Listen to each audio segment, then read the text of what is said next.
So in this lesson, I'm going to really quickly give you a great analytics tool that not many people know about, and many people may not even tell you about if you've taken a similar course or know somebody who has an Airbnb or a short-term rental business.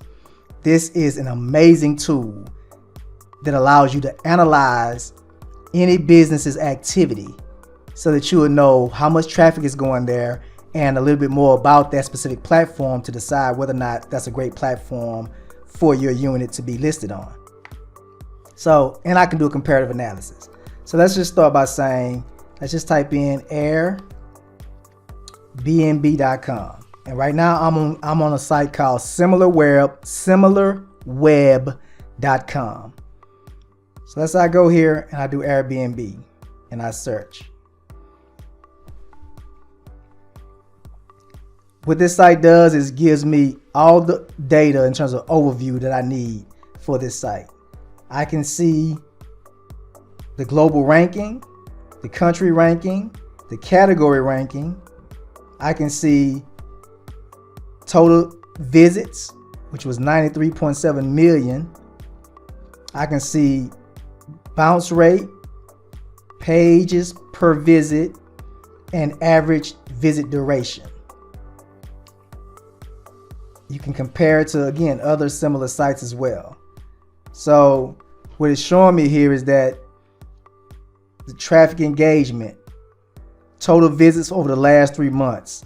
There was 116.8 million visits in June, 110 million in July, 93 million in August, right? So you're getting a good idea of how the site is doing in terms of traffic. You can even look at the demographic, shows you the gender of the traffic. 51.41% female, 48.59% male down here.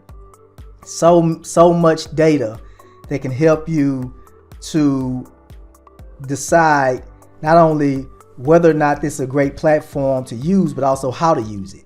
If you look up here, it also shows you the pages per visit. That means that everybody that comes, that means on average, people that visit this site will go through 18.85 pages before booking.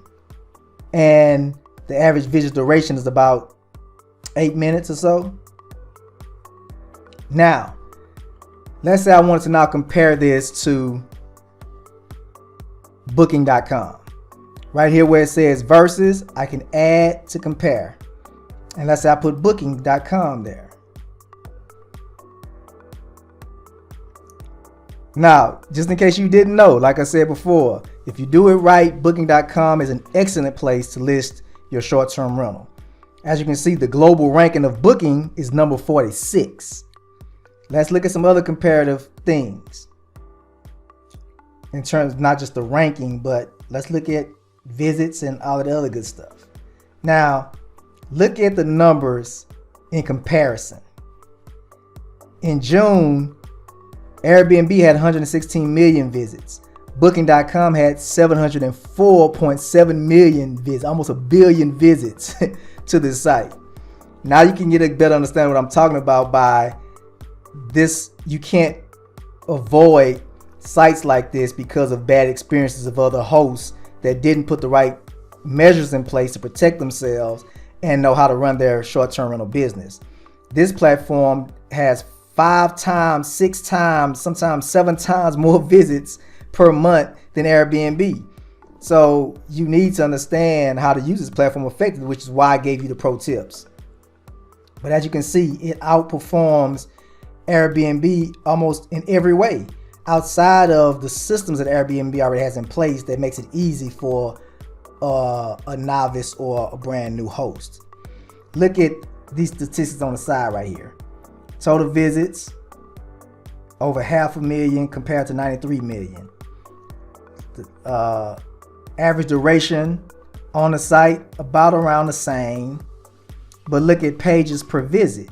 On Airbnb, they're visiting 18 pages, as opposed to on Booking, they're only going through 8 pages. Now, this is important because what it says is a person doesn't search for as long before they make a decision on Booking. which means that if I follow all of those strategies correctly for getting my listing ranked well, a person would see my listing, and if it's one of the first ones they see, they are more likely on booking.com to book that one quickly, as opposed to Airbnb, where they're going through 18, 19 pages before they find something they actually like and make a decision.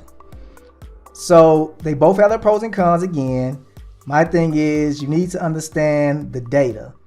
But similarweb.com is an excellent website that you can compare any two comparative business models to one another and get all of the data you need that will allow you to make a really informed decision about whether or not you want to use that platform, and also how to best use that platform to make sure that you are maximizing your return.